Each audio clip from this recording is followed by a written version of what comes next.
Good morning. The Roper Technologies conference call will now begin. Today's call is being recorded. All participants will be in a listen-only mode. Should you need assistance, please signal a conference specialist by pressing star zero on your touchtone telephone. I would now like to turn the call over to Zach Moxie, Vice President of Investor Relations. Please. Good morning, and thank you all for joining us as we discuss the second quarter 2025 financial results for Roper Technologies. Joining me on the call this morning are Neil Hunn, President and Chief Executive Officer, Jason Conley, Executive Vice President and Chief Financial Officer, Brandon Cross, Vice President and Principal Accounting Officer, and Shannon O'Callaghan, Senior Vice President of Finance. Earlier this morning, we issued a press release announcing our financial results. The press release also includes replay information for today's call.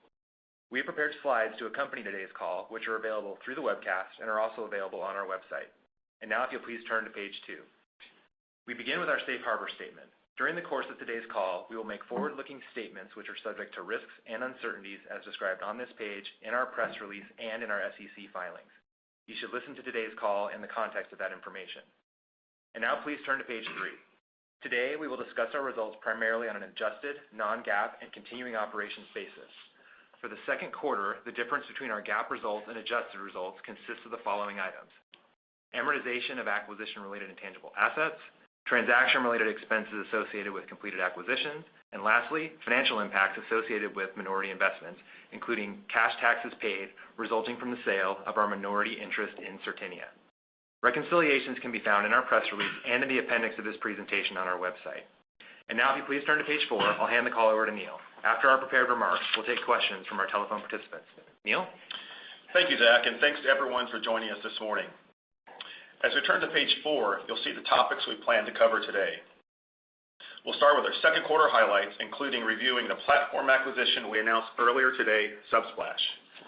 Then we'll go through our segment results and our improved outlook for the full year, and then get to your questions. So let's go ahead and get started. Next slide, please. As we turn to page 5, let me highlight the 4 key takeaways for today's call. First, we posted another solid quarter of financial results. Total revenue grew 13%, organic revenue grew 7%, software bookings grew in the high teens area, and we continued to deliver impressive cash flow, with free cash flow margins coming in at 31% for the TTM period.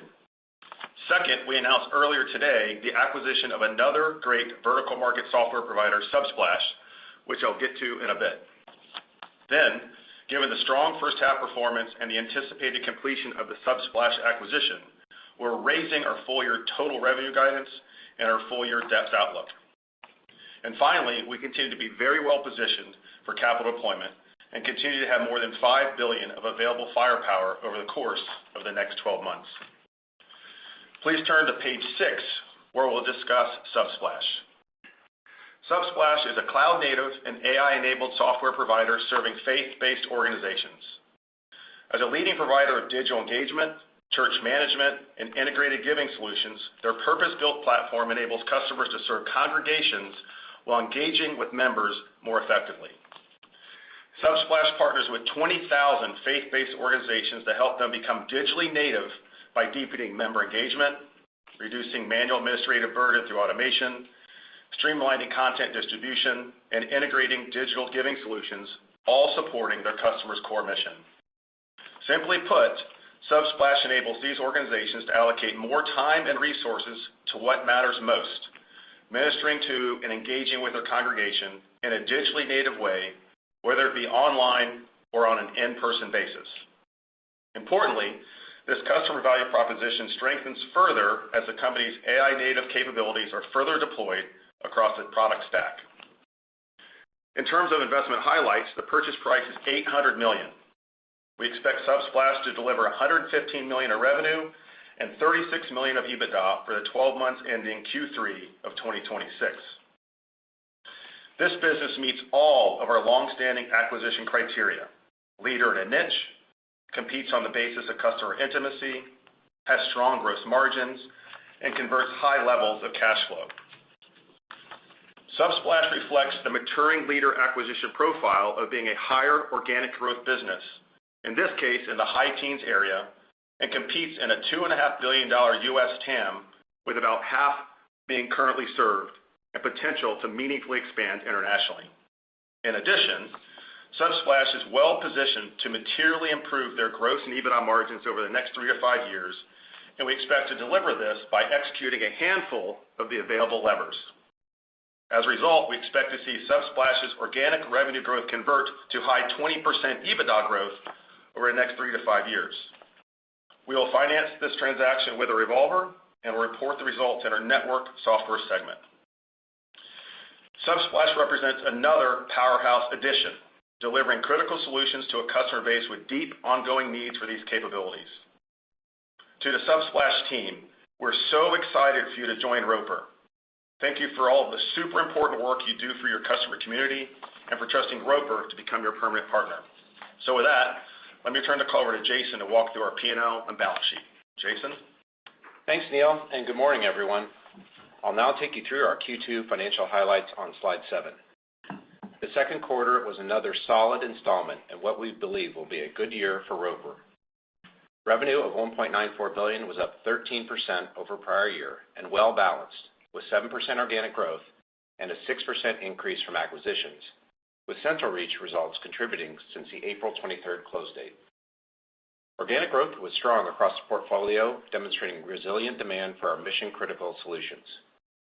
Importantly, and as expected, network software year-over-year growth notably improved from Q1, given more normal comps at MHA, increased freight match unit economics, and recovery at Foundry.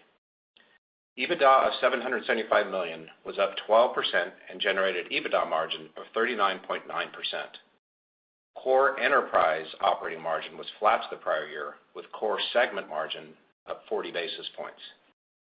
This follows a similar pattern to Q1, bringing our year-to-date core segment margin expansion to 70 basis points. For the diluted EPS, we delivered $4.87 versus our guidance range of $4.80 to $4.84 on strong revenue growth and excellent core operating leverage. Finally, free cash flow of $400 million was up 10% versus prior year, which drives TTM free cash flow to over $2.3 billion. The recent passage of the Big Beautiful Bill Act provided a permanent repeal of Section 174 capitalization of R&D expenditures. We are therefore reducing our cash tax payments for 2025 by around $150 million to reflect the cumulative reversal of capitalization, of which about $60 million benefited our second quarter. We will also see a benefit of $120 million carried into next year due to deduction limitations in 2025. Adjusting out the Section 174 impact, our 3-year TTM free cash flow CAGR would be about 14%. So overall, good news in offsetting some near-term deal dilution and fueling our growth equation. Now let's turn to slide 8 to discuss our strong financial position. We finished the quarter with a healthy balance sheet and substantial capacity for continued capital deployment. We exited at 2.9 times net debt to EBITDA, and pro forma for Subsplash, this would be around 3.1 times. Additionally, our cash balance was $242 million, and our revolver had $1.4 billion drawn against our $3.5 billion credit facility. So even with Subsplash closing this month, as Neil outlined, this gives us over $5 billion in M&A firepower. This substantial capacity positions us very well to continue executing on our disciplined capital deployment strategy. To that end, while the sponsor-to-sponsor market is still somewhat muted, we are active on a number of both platform and bolt-on transactions that reflect the characteristics of higher growth and increasing long-term value capture, with Subsplash being a case in point. With that, I'll turn it back over to Neil for our segment highlights and guidance update. Neil? Thanks, Jason. As we turn to page 10, let's review our application software segment. Revenue for the quarter grew by 17% in total, and organic revenue grew by 6%. EBITDA margins were 42.9%, and core margins improved 70 basis points in the quarter. As we turn to the businesses, we'll start with Deltek. Deltek grew in the mid-singles range in the quarter, both recurring and total revenues. As highlighted on the slide, Deltek continues to have strong migration to their cloud offerings while the business continues to innovate at a rapid pace and is benefited by very strong gross and net retention. As it relates to the federal government contracting outlook, we believe the Big Beautiful Bill's spending priorities and sheer volume will be a catalyst for market growth, which has been tepid for the last 24 months or so. The timing of market reacceleration is still to be determined, but we believe it will occur over the course of the next few quarters. Importantly, during the quarter, Deltek made substantial progress in regard to their AI-based product capability and recently announced their new flagship GovCon product, CostPoint, fully embeds their AI assistant, Della, to help deploy intelligent, task-oriented agents to streamline repetitive processes and help users make faster, better, informed decisions. Exciting stuff here and lots more to come for sure. Aderant continues to be incredibly strong and posted their best bookings quarter in the company's history. The booking strength is broad-based, fueled by their AI-enabled solutions, and is a combination of market share gains, cloud migration, and SaaS growth. Congrats and thanks to Chris and the entire team at Aderant. Keep up the amazing work. Vertafore continues once again to be steady and solid for us. We continue to see consistent ARR growth and strong customer retention here, with strength across their agency, MGA, and carrier solutions. This growth is enabled by their strong go-to-market capabilities and their long-term commitment to product strength. We look forward to talking about this and their AI-enabled solutions in subsequent calls. PowerPlan continues to be outstanding. As we mentioned last quarter, the team has done a great job at making the revenue stream more recurring in nature.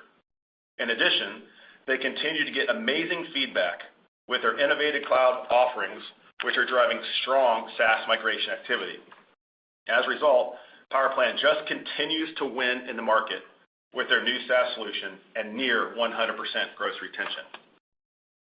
ProCare and Transact CBORD continue to perform very well in their respective markets, while we also saw very good results from the healthcare IT portion of this segment, Strata, Data Innovations, and Clinisys. Finally, CentralReach is awesome in the early days, has exceptional momentum, record expansion activity, and a 70% enterprise new client win rate, all in the quarter. As it relates to the outlook for the second half of the year, we continue to expect organic revenue growth to be in the mid-single digit plus area.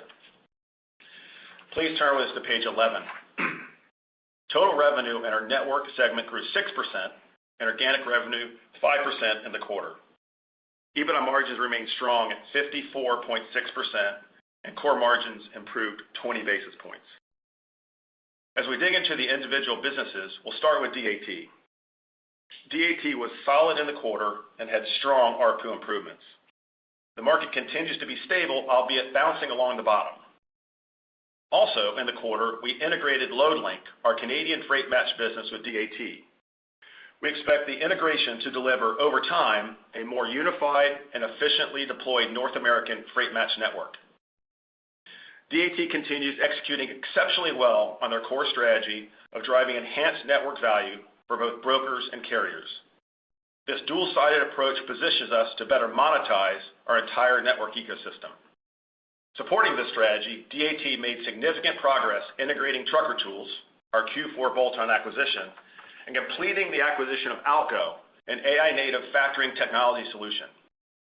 Combined with the DAT network foundation, these integrated products and assets now deliver substantially more value to both carriers and brokers.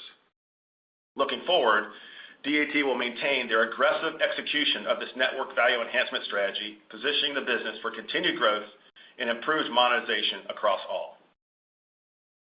ConstructConnect was solid for us in the quarter. Their growth was fueled by strong customer bookings activity and improved customer retention. Of note, this business continues to make good progress with their emerging AI-enabled takeoff and estimating solution. Foundry declined in the quarter as expected, but we continue to see market recovery signs as they grew their sequential ARR for the first time since the actors and writers strikes. Good to see recovery start here. Also in the quarter, Foundry's new product, Nuke Stage, started gaining traction in the market, specifically with a very large studio and several smaller customers. Nuke Stage enables the power of post-production compositing to occur in the production phase of the pipeline, an exciting new capability that will help drive cost savings for the industry. Finally, our network healthcare businesses, MHA, SHP, and SoftWriters, were very good in the quarter. As we return to the outlook for the second half of the year, we expect to see revenue growth in the mid-single digit plus range. Now, please turn to page 12 and let's review our TEP segment's quarterly results. Revenue here grew 10% and organic revenue grew 9%. EBITDA margins came in at 36.7%. We'll start with Neptune, which was once again just solid for us. Neptune continues to do a great job with their ultrasonic meter go-to-market execution and continue to see strength in their data and software offerings. Verathon continues to execute at a high level as well. In particular, in the quarter, Verathon saw continued strength in their single-use reoccurring solutions, both BFlex and GlideScope. NDI was really good in the quarter. As discussed in prior quarters, NDI delivers proprietary and world-class precision measurement technologies to a wide variety of healthcare OEMs, which in turn enables the OEMs to deliver guidance-enabled solutions across many healthcare markets such as orthopedic surgery, interventional radiology, and cardiac ablation. Finally, there was strong execution which led to growth across Civco, FMI, Innovonics, IPA, and RF Ideas. Turning to the outlook for this segment, we expect to see high single-digit organic growth for the second half of the year with a stronger third quarter and a more difficult fourth quarter comp. Before turning to our guidance outlook, I'd like to reflect on our AI perspective, its transformational potential for customers and our enterprise, and the steps we're taking to build lasting advantage. Our strategy is focused and practical, applying AI to address high-impact, customer-specific challenges. We're confident that AI-based innovation substantially expands our business's TAMs, where we have a high right to win, and will be a core catalyst for our next chapter of growth. The true unlock, the magic, if you will, of AI emerges at the intersection of the specialized mission-critical workflows our customers rely on daily and our deep vertical market expertise. Our AI initiatives span all our businesses, and we're seeing early traction from compliance solutions to AI-enhanced products to AI assistants and intelligent agents that streamline tasks. We're building solutions that deliver tangible, high-value outcomes. Today, we have approximately 25 AI-enabled products either in market or in development. Importantly, our AI innovations create a positive halo effect across many of our businesses, driving booking activity for our broader product stacks. This is an exceptionally fun moment to be at the forefront of innovation, redefining and automating workflows across our vertical markets while unlocking new growth and building durable competitive advantages. Exciting stuff, for sure. So with that, please turn with us to page 14. Let's turn to our Q3 and increased full year 2025 guidance. Given our strong Q2 performance and anticipated closing of the Subsplash acquisition, we're increasing our total revenue growth guide to be in the 13% range. Our organic growth rate of 6 to 7% for the full year remains unchanged. Finally, we're increasing our full year DEPS outlook to be 19.90 to 20.05, which includes about a nickel of Subsplash dilution. Our guide continues to assume a full year effective tax rate in the 21 to 22% area. For the third quarter, we expect adjusted DEPS to be between $5.08 and $5.12, while absorbing 3 cents of Subsplash dilution in the quarter. Now please turn with us to page 15, and then we'll open it up for your questions. We'll conclude with the same key takeaways with which we started. First, our second quarter financial results were quite good. Second, we announced the acquisition of another market-leading vertical market software business, Subsplash. Third, given our solid start to the year, we're raising our full year guidance. And finally, we remain well positioned for further capital deployment. Relative to our financial results, we grew total revenue 13% and organic revenue 7% in the quarter and delivered 31% free cash flow margins in the TTM period. We're delighted with our acquisition of Subsplash. As discussed, this vertical market leader is mission critical to the delivery of digital engagement, church management, and payments to 20,000 faith-based organizations and has several embedded growth drivers that will support its high teens revenue growth and expanding margin profile. Next, we're raising our full year outlook. And finally, we continue to be very well positioned with more than $5 billion of available M&A firepower to deploy capital towards leading vertical market software businesses. Our M&A pipeline continues to be very active, and our teams are engaged on several opportunities. As usual, we're excited to pursue these opportunities with our unbiased and disciplined approach. Prior to turning to your questions, and if you could flip to the final slide, our strategic compounding flywheel, we'd like to remind everyone that what we do at Roper is simple. We compound cash flow over a long arc of time by executing a low-risk strategy and running our dual-threat offense. First, we have a proven, powerful business model that begins with operating a portfolio of market-leading, application-specific, and vertically oriented businesses. Once a company is part of Roper, we operate a decentralized environment so our businesses can compete and win based on customer intimacy. We coach our businesses on how to structurally improve their long-term and sustained organic growth rates and underlying business quality. Second, we run a centralized, process-driven capital deployment strategy that focuses in a deliberate and disciplined manner on cultivating, curating, and acquiring the next great vertical market leading business to add to our cash flow compounding flywheel. Taken together, we compound our cash flow over a long arc of time in the mid-teens area, meaning we double our cash flow every 5 years or so. With that, we'd like to thank you for your continued interest and support and open the floor to your questions.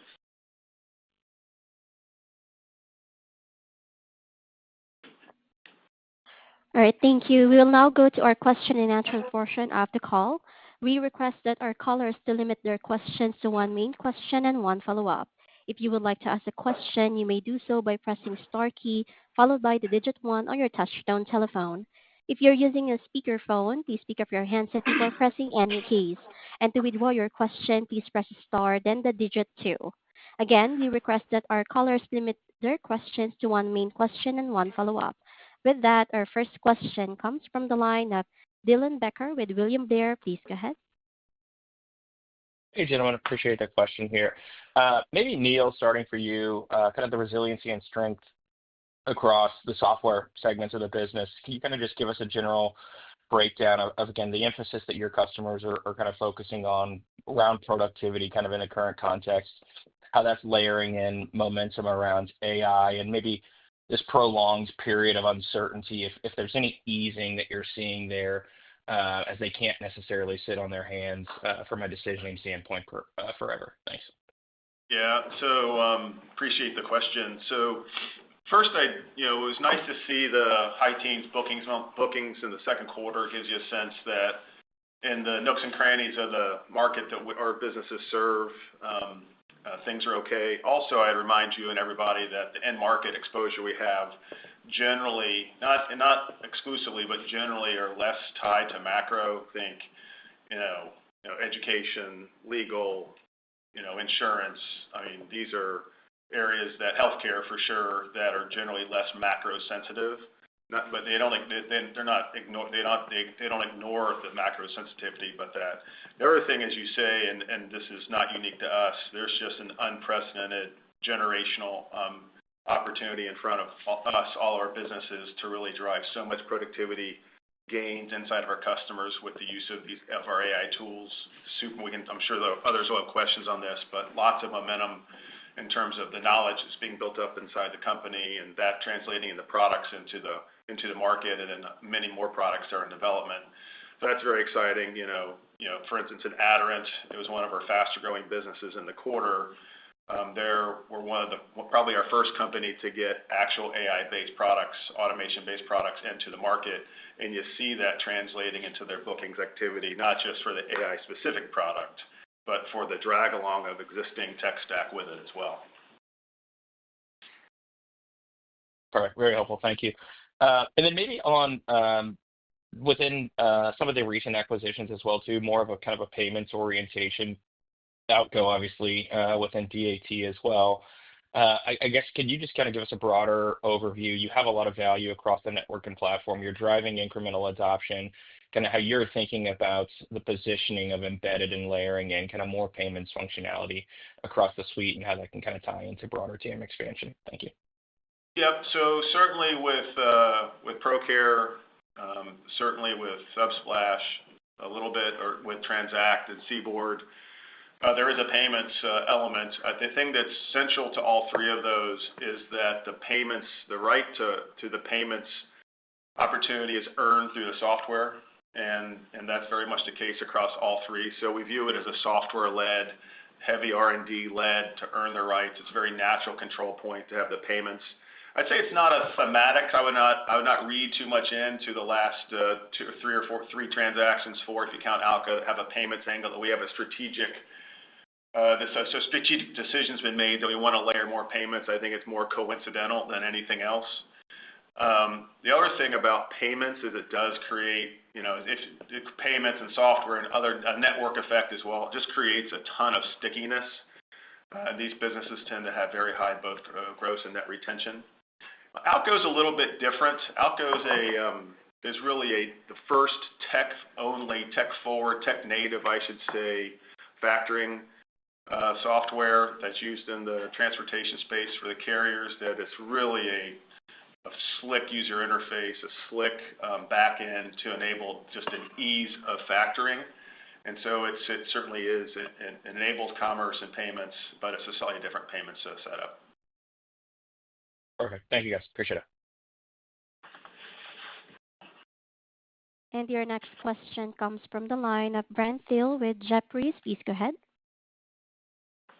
Good morning. Neil, throughout the quarter, I'm just curious, did you see any signs of the tariff headlines or government spending slowdown impact anything, or perhaps throughout the quarter, maybe things got better as you went through into the back of the quarter? Can you just give us a sense of what you saw in terms of the business trends through the quarter and how that's trended so far in July? Yeah, so on just the broader macro, the tariffs is obviously all in our TEP business. It's relatively small. I think we said last quarter it's in the $10 to $15 million range. It's still in that. The team's working very hard to mitigate. They've mitigated some of that in supply chain, mitigated some of that in pricing. So I think it's too early to call it non-effect, but for relative to others, it's quite small. Relative to the broader other uncertainty, in pockets, there's uncertainty in K through 12 education, so it's just sort of had a muted effect on bookings activity across the industry, and Frontline had a slower bookings quarter, but that's in the backdrop of high teens across the whole enterprise for enterprise bookings. Otherwise, government contracting inside of Deltek remains muted as we expected it to occur with the BBB coming through and sort of not knowing what that was going to look like, as well as the sort of hangover or lasting effects of DOGE. But I said in the comments relative to Deltek, we think the big beautiful bill is what the industry's been looking for the last 24 months or so to unlock and sort of get things moving again, given that, one, there's just a lot of spending in the bill relative to the government contracting, but more importantly, or maybe equally as importantly, is the category of spend from civilian to defense. DoD, DHS goes from a relatively low spend where it's contractor spend to a higher contractor spend. Said differently, civilian spending is a low contract percentage and defense spending is a high contract percentage. So it should be the unlock. The timing's to be determined, so there's still got to get contract and get the spending into the market, but it should be measured in a small number of quarters, hopefully. Yeah, the timing is definitely the question, because you've got agencies that don't have employees that we normally interact with. So you've got just a tactical problem at this point. But the demand's there. The pipeline's very strong at Deltek. Great, thanks. I would say as we switch questions, I should conclude with, we're talking about this, we're getting ready for a call. The call downs to our businesses on the macro topic was our business units were cautiously optimistic coming out of the calls, and we were going into the calls not exactly sure we're going to hear, and we left equally cautiously optimistic about the go-forward period. All right, thank you. And your next question comes from the line of Joe Vruwink with Baird. Please go ahead. Great. Thanks for taking my questions. I wanted to drill down on the high teens bookings. That seems like a very impressive number, just given the year ago period was an inflection higher in its own right. And it seems like maybe, GovCon or Frontline were not contributors to this quarter. So maybe the question is, what did contribute to the positive trend? And at this point, given bookings have been better now for 5 quarters, I suppose, do you kind of have the backlog you need to inflect your organic recurring revenue growth closer to the double-digit level? Thanks, Joe. It's Jason. I think it was a very strong quarter. I think you were correct in highlighting the two areas of weakness that Neil alluded to, was at Deltek and Frontline. Otherwise, very strong. I mean, we mentioned that Aderant had their biggest bookings quarter in history. They landed one of the largest ground-to-cloud conversions ever, so that was good. And then just strength across some of their AI solutions, cross-selling there. Healthcare was solid, I'd say, not spectacular, not above the range, but solid. So I think, as we look into it, it really supports our second half guide. I think, as you know, a lot of the bookings activity bends to Q4, so that's for playing more for 26. But, this, like I said, this after a kind of a little bit more of a muted first quarter, having the high teens kind of supports where we thought, where we'd be year to date. And so I think that's positive to get back on plane. And then on AI, it strikes me even relative to last quarter, there's just a lot more happening, a lot more references to what the individual business units are working on. Do you maybe have a better sense of how that starts to impact the P&L? How is it impacting like R&D spend? Are you getting engineering productivity through your own use of tools? And then when might the revenue implications start to show up? Yeah, so this is the question. So we are definitively getting the internal productivity gains that you'd expect any company to get.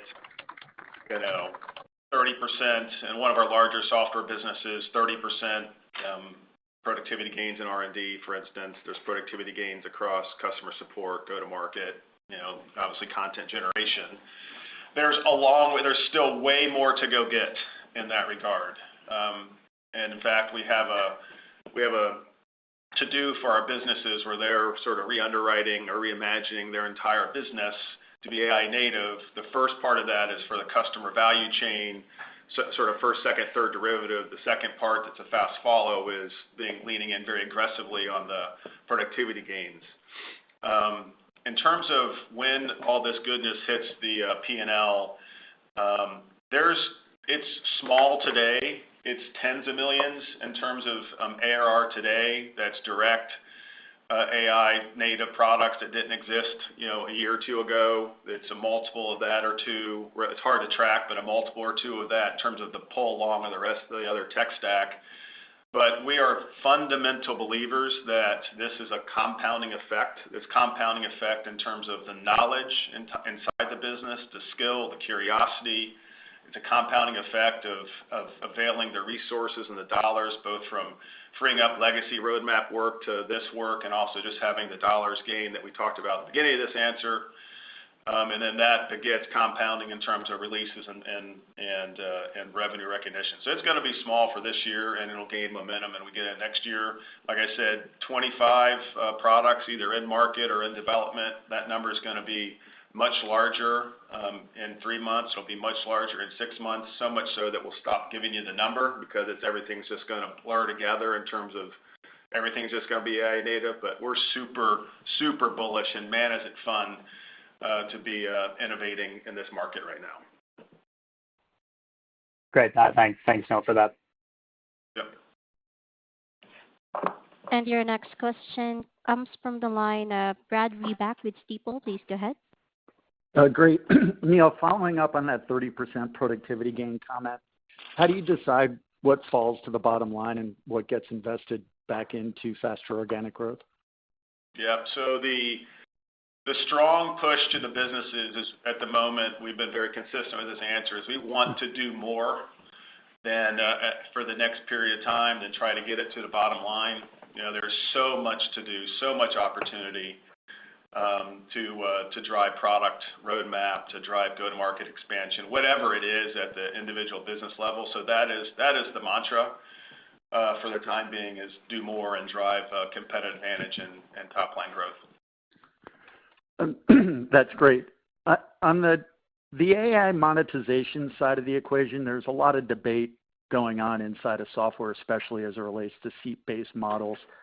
Do you have a good sense yet of early successes and the best way to price these products, or is that still very much a work in progress? Thanks. I think it's a work in process, and I definitely don't believe that, or we don't believe there's going to be a one-size-fits-all. So we have products today that, again, in this early days, you have AI products, particularly at Deltek, that are part of the existing subscription that's driving an upgrade to the cloud, which is monetizing that way. That is certainly not going to be the long-term method for all, but that is clear and obvious for the customer base and that customer base right now.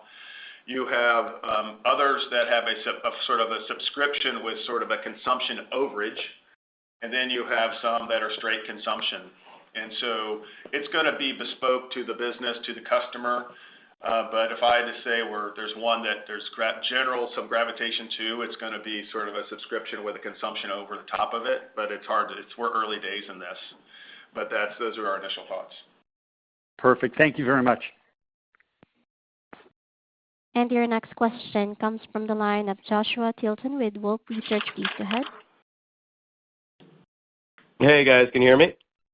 Yep. Hey, Josh. Great. Just two quick ones for me. My first one, I just want to follow up on the Deltek subject. And I guess what I'm trying to understand is if I look last quarter, it feels like you guys pretty much called out similar growth. So no change in the growth of the business from 2Q to 1Q. But you also talked to embedding some more conservatism in your outlook for Deltek last quarter because of all the uncertainties. So I guess what I'm trying to understand is, is Deltek just performing ahead of what you initially expected when you kind of set our expectations 90 days ago? No, I wouldn't say that. I think we're just the beautiful bill is giving us. I mean, we had strong pipelines coming into that, but now you're seeing just more activity, especially in defense, which plays strongly to Deltek. I think the area so we're more bullish, but I don't think it's a bullish for 25 comment. It's more about when we can actually get those orders secured from our customers. So there may be some upside in the fourth quarter depending on timing, but we haven't yet sort of contemplated that because it's just been a very uncertain dynamic in that market.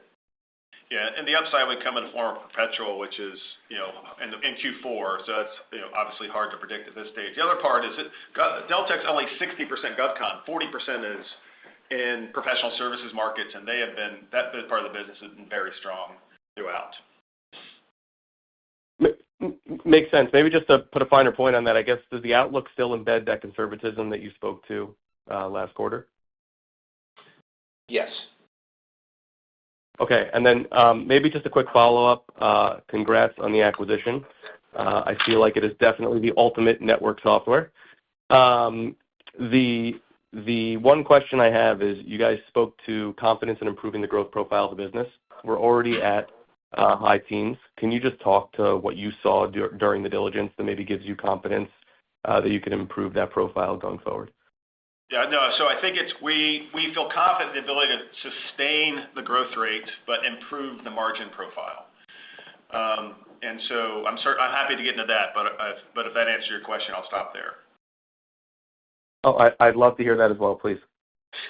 Figured as much. So, hey, just to give you a sense on the growth rate of the business, so faith-based organizations, churches, are super early in their modernization or digitization, if you will. I mean, the TAM is only 50% served from a tech point of view, and really just now the technology is and the competitors and vendors in the space can sort of have a modern church management that manages the church, manages the engagement with the guests as well as the closed loop donor sort of economics and sort of how that ties together in a single platform. So there is just a general wave that we get to ride there. Second is Subsplash is, I would call it really the second generation technology platform that's in the market. So very similar to, gosh, a decade ago with our Strata business where we bought the new tech stack. It's demonstrated its ability to gain market share in this growing market, which is why this business will continue to grow above the market at the top line. Now, on the margin structure, there is, the prior owner, K1, did a great job from growing this business from a small business to a slightly larger business, but left lots of opportunity to sort of, if you would just generically call it professionalize the business. Tim's done a great job running the business for sure, but there's opportunities in almost every part of the cost bar you look at: cost of sales, go-to-market, R&D, the way you can improve the payments, sort of what's underneath the hood relative to the payments infrastructure. So there's a dozen plus more levers available. We've underwritten to about half of those in the margin improvement, where over the course of the next 3 to 5 years, it'll look like not quite as high as the network margin, but meaningfully improved, substantially improved from where it is. Final thing I'd say on that is just to remind everybody, our strategy for the last 3 years is to buy these maturing leader profiles, which this is just that. And so you get a business that is earlier in its life cycle relative to the SAM-TAM conversion, and then they get to scale another cost structure, which unlocks more value for our shareholders over time. Very helpful. Glad I asked you to follow up. Thank you. And your next question comes from the line of Ken Wong with Oppenheimer. Please go ahead. Great. First question on the big, beautiful bill, clearly some impact on Deltek, timing unknown. As we think about some of your other segments, have you guys thought through what tailwinds, headwinds might potentially impact some of the other sectors that you guys cater to? Yeah, so quite a bit, as you'd expect. So I think we've drained the Deltek, so I'll leave that unless you have follow-up questions there. Obviously, we have a lot of exposure to healthcare, but whether it's all indirect to the payer, to Medicaid, everything's indirect, obviously. We serve providers of healthcare, either through healthcare IT or with medical products. As you dig into sort of what the 10-year Medicaid sort of impact's going to be, the estimate is roughly 12 million people will roll off of Medicaid, but somewhere between 5 and 7 million of those will go on to some other commercial or ACA coverage. So the net effect of total dollars is going to be, our estimate is flat to up over this period of time. So we would expect there to be, minimal, if any, impact, call it just neutral for our franchise. Final thing I'd say, I've been around healthcare IT for my entire career, 25 years or so, and the one constant is there is always reimbursement pressure on the providers, whether it's commercial, Medicaid, Medicare, or whatever it is, and it's just a way of life. And when you serve that community, if you do one of two things, you generally are going to be in a good spot, which is if you deliver a tangible hard dollar ROI, which essentially all of our healthcare IT assets do, or if you deliver a clinical benefit that is unique and compelling, which every one of our medical product businesses do. And so it's sort of a neutral. And then on K through 12 and higher ed, we would call that neutral-ish as well. Certainly K through 12, there's small dollars that are tilting towards private, but for the larger K through 12 public enterprise, it's largely a non-event. And on higher ed, it puts more pressure on performance, if you will, for the higher ed institutions, which plays into the theme of our Transact investment, which is better engagement of the students so they can attract the students and retain the students, which is exactly what our software and capability does there. And I would just add on healthcare, our CentralReach business, the Medicaid impact is more to adults than children, and most of the end consumers and children, so fairly muted impact there. And then a lot of our alternate site healthcare businesses are more indexed to Medicare versus Medicaid, so again, not a huge impact. Got it. Fantastic. And then just a quick follow-up on the record Aderant quarter.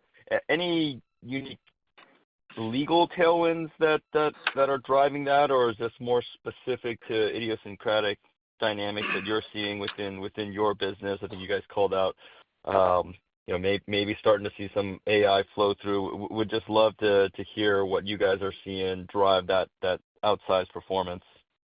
Yep. So just to frame Aderant, and so everybody understands, it doesn't paint too broad of a brush with legal tech.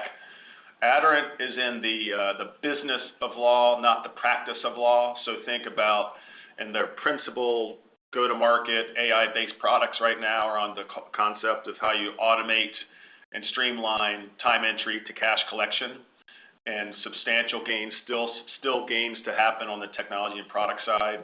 So Aderant over 8 or 9 years has been the clear market share winner. I mean, going from 30 to 55% market share, plus or minus, the largest law firms in the world. And there's a large move to cloud that is still happening there, which is driving the bookings.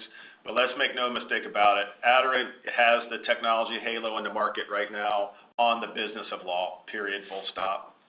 Final thing is the largest law firms are winning in the market, right? They're gaining share, and so we're riding along with that as well. Perfect. Thank you. You bet. And your next question comes from the line of Terry Tillman with Truist Securities. Please go ahead. Yeah, thanks. Hi, Neil, Jason, and Zach. A lot of my questions have been answered, but you have a bunch of platform businesses, so I still have a few.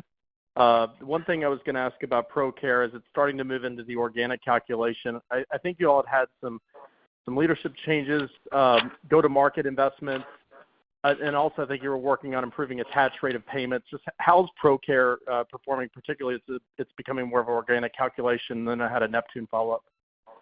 Yeah, sure. So ProCare, the first year was mixed. The first year it under-delivered on our expectation on growth. It was more like a 10-ish% grower with our expectation of 15. The root causes of that are known and already countermeasured, and you alluded to some of them. So it's been a complete change of the leadership team to be more growth-oriented, to be more process-oriented. So there's a new CEO, CFO, CRO, CTO, right? So those are the leadership changes. So what's happened as a result of leadership changes is the go-to-market is massively improved, where we are winning in the market and the principal competitor is not. So that's a great outcome. The product, the customer support, there's a great lean Kaizen event on how to solve customer support tickets more quickly about 6 or 8 weeks ago, already having an impact. And so you're seeing a rotation there. We expect that, by the way, that for the second half of the year to be back on slope of 15% mid-teens organic growth for the reasons I've decided. So feel very good on a go-forward trajectory. ProCare was just a little worse than we thought early on. In terms of attach of payments, it's been solid. Keep me honest, Jason, in the 75% plus or minus range, right? So that's been a consistent attach rate, and also I'd say payments is another thing I'd say. The whole payments apparatus has improved from a operational point of view in the period that we've owned them as well. Thanks, Neil. That's a lot of great color. I'm glad I asked about ProCare. And I guess just to follow up on Neptune, and it relates to kind of TEPS more broadly, but with this meter data management solutions, the billing acquisition, and then on top of just ultrasonic meter reading, do these just create opportunities for solid for longer, or potentially some reaccelerations of growth from some of these newer dynamics? Thank you. Yeah, so there's a long answer which I'll spare everybody with. The short answer is we think these are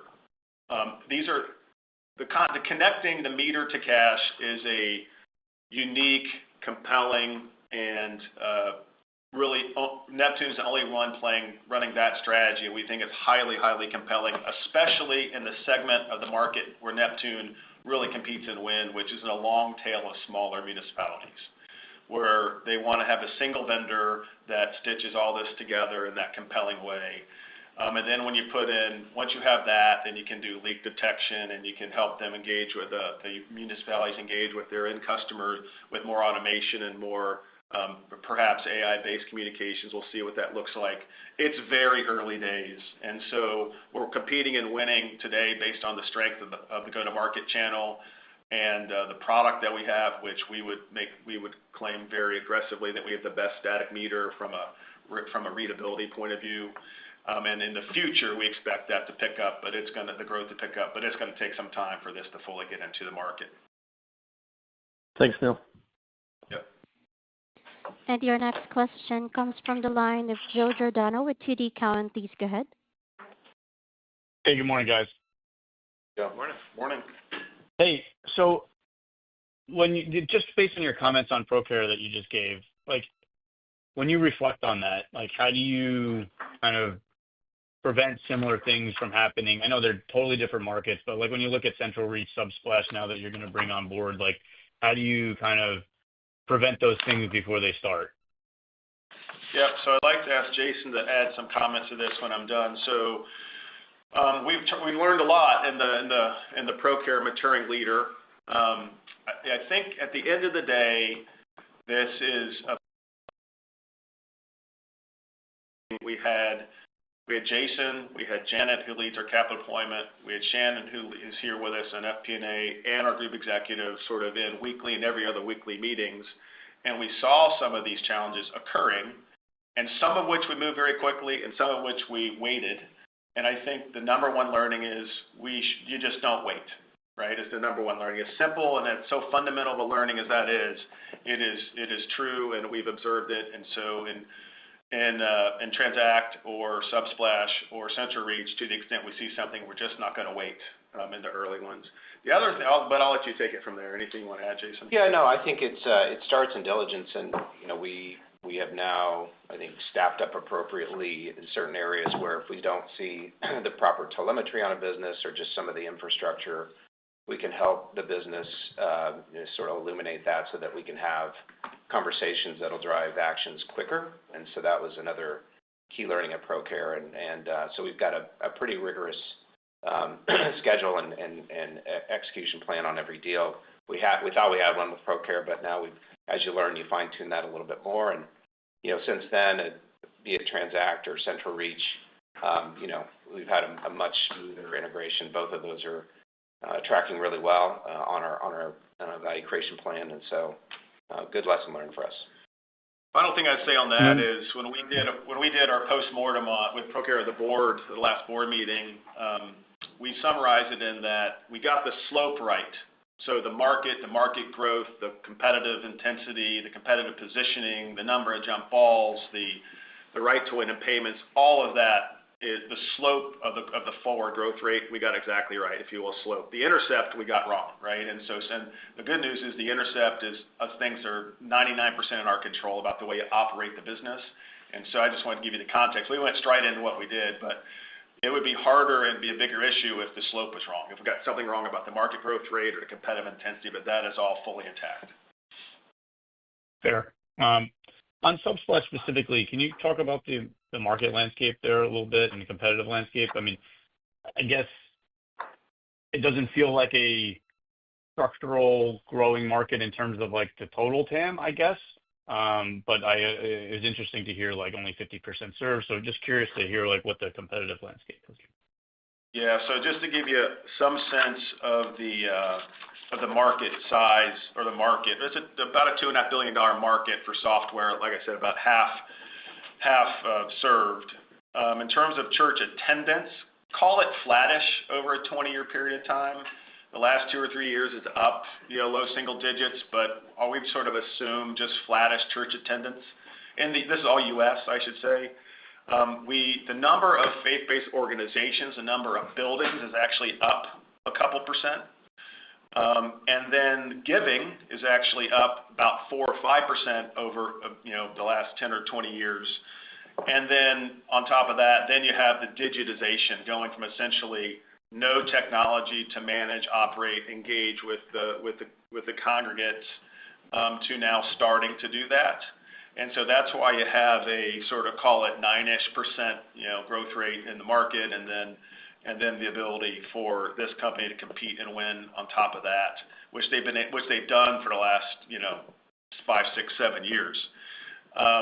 So there's a lot of penetration to still happen there.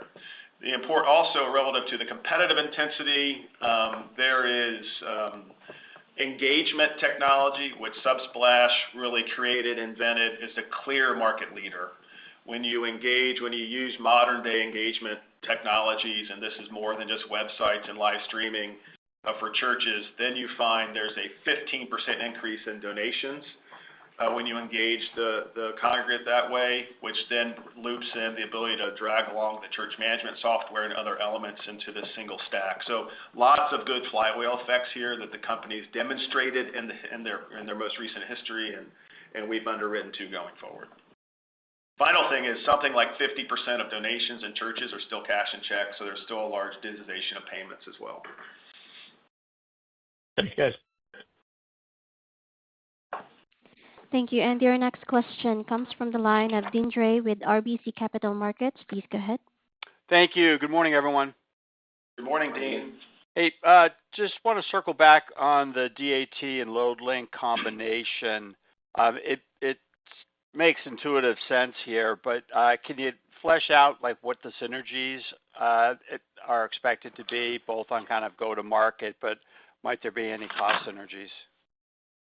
Yeah, I think it's the first big opportunity for us is there's a managerial synergy, if you will. We've got an amazing leadership team at DAT, and the businesses are essentially the same, one in the Canadian market, one in the U.S. market. So we just get a network-oriented leadership team thinking about the network is one. Two, there is a cross-border U.S. to Canada and maybe in the future U.S. to Mexico subtlety in the freight matching business, which we'll be able to better manage when we sort of have the businesses together. In terms of the actual network, the underlying technology itself, we're sort of taking a wait and see approach on that. I mean, the two markets, the two networks fundamentally operate very, very well today. DAT in the U.S.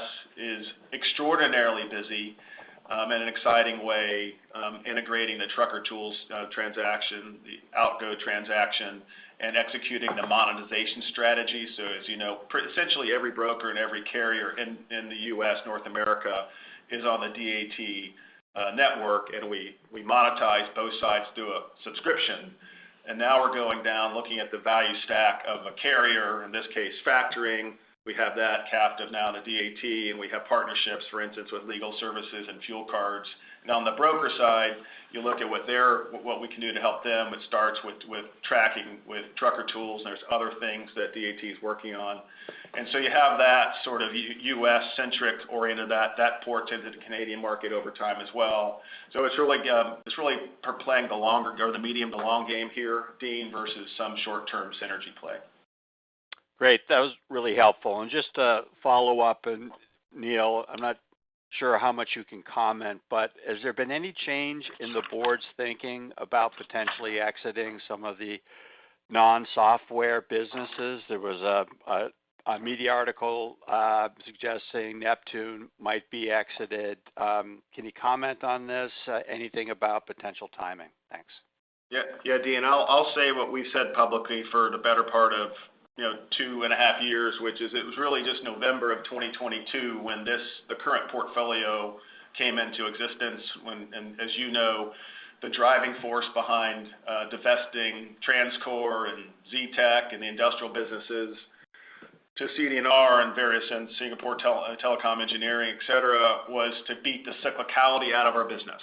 And so that was the decision that we made, and we like that decision. With the product businesses we have today are great businesses. They meet all of our criteria, leaders in its markets that compete on intimacy, that have great unit economics and margin profile. They're consistent or slightly better than organic growth aspirations, and so they're doing particularly well in the portfolio and proving to be non-cyclical. So that's our strategy, and we're going to play this one through.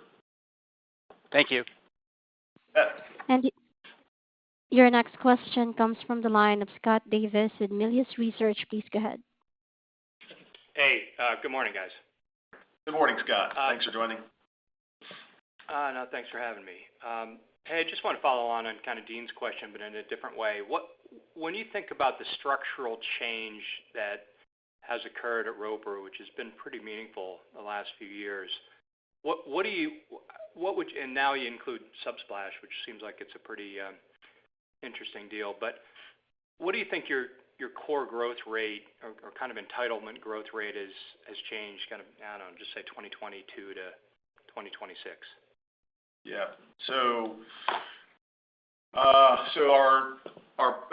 The portfolio that in the Thanksgiving of 2022 time, we snapped the chalk line with the investors. We talked about the historical growth rate of that portfolio was somewhere in the 6.5% range.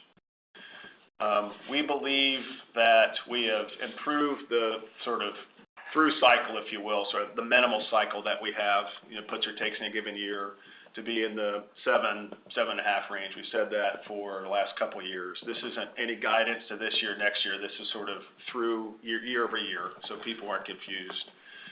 And the art of the possible is in the mid-8s with this portfolio. Then, as we buy businesses that are growth accretive, Subsplash is something like 15 basis points growth accretive, organic, I think CenturyEach was 30 or 40 basis points, something like that. Then it either A, provides a hedge to what I just said, or B, provides an opportunity to stack on top of that. I hope that answers your question, but happy to clarify anything I just said. No, that does answer it. And then, look, there's been a lot of questions on Subsplash, but just to be clear, I'm not asking for an exact number, but within your deal model, are you assuming that Subsplash will be somewhere around segment average EBITDA margin year 5-ish? Does that sound about right? It's going to be a little bit below, Scott, because Network's in sort of the mid to high 50s EBITDA, and so we'd say it'd be in the low 40s. Yep. About the right number. Okay. I got you. Okay. Thank you, guys. You bet. Thanks.